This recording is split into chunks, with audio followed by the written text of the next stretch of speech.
install a alternator charger kit on a Sprinter van. So we're going to do a 230 amp Cyrix install today. When you're doing these, the first step is going to be removing the key from the ignition.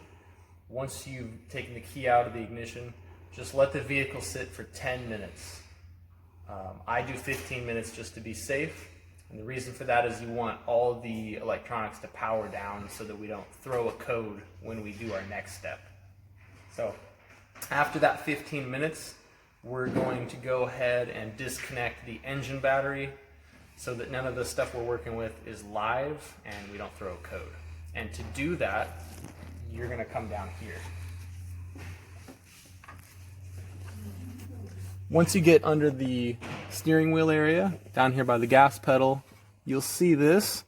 It's always going to be on this terminal, and that's your battery connection.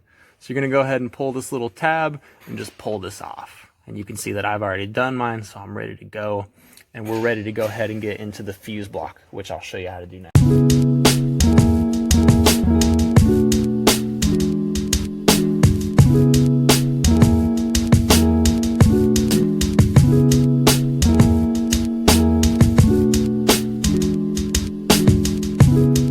So to access the fuse block, the first thing we're going to do is remove this little panel right here. There's a little symbol of a battery on it. It's 3 screws.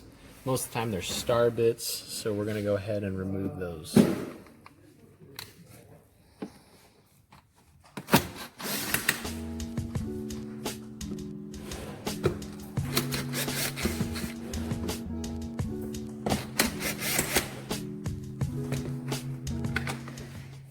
That should come out pretty easily. And once you've taken that panel out, this whole area here is a mat, which is pretty easy to pull out. So you're going to do that next.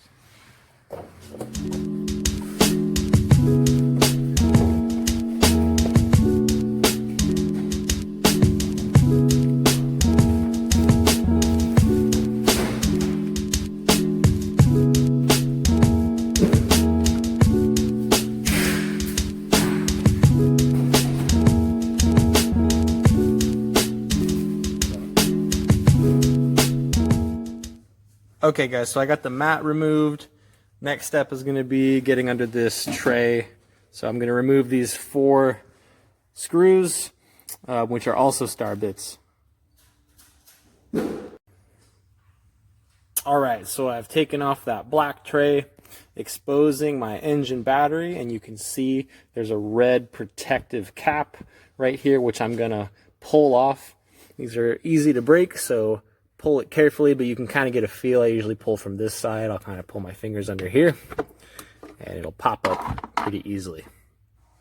Once you've done that, we're going to go ahead and take this nut off. It's a size 13 millimeter socket to remove this, and once I take this off, I'll be able to pull this whole block up.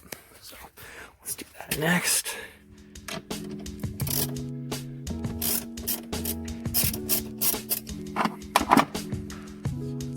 Go.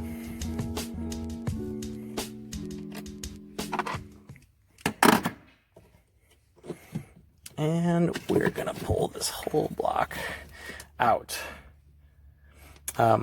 This part is kind of a lid that protects these, which you will need to get a flathead screwdriver, is what I usually use to work on this tab here. So this part can be a little troublesome to get off, but with a small flathead it shouldn't be a problem. So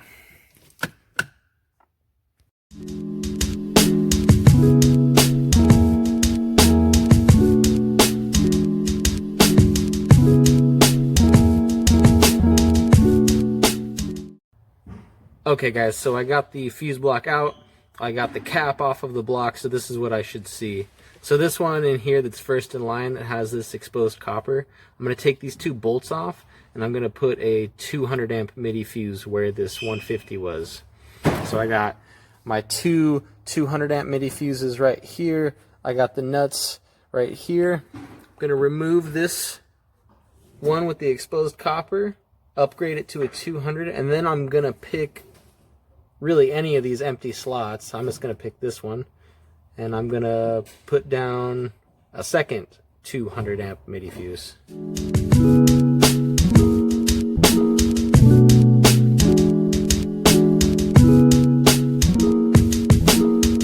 Alright guys, so I have my 2 new MIDI fuses in place. You want the MIDI fuse to be on bottom and the lugs sit on top. You don't want the lugs to be on bottom with the MIDI fuses on top. So MIDI fuse first, then the lug. So my main one is upgraded here. And as for the one that I made a home for, I routed that cable through this chase here. And most of these sprinters have this style of chase, but basically, if you look by the e-brake here, I pulled this mat up. There's a white plastic cap that kind of sits on top of this chase where all these wires go through. And I routed that wire in through here, and you will see it coming out of this big chase that most of these sprinters have. So I have that wire routed. It's sitting right here. This is going to go to the engine side of my Cyrix, which I'll show you in a moment. But this is the other side of it, which I have lugged, and I'm going to go ahead and pair it with that new 200 amp fuse that it's kind of touching right now. Okay, so to finish this concept up, this is my new charge line with a new 200 amp MIDI fuse. I routed this cable through this plastic chase and fished it through this cavity under the driver's seat of this Sprinter, and that line is going to go on the engine side of my 230 amp Cyrix.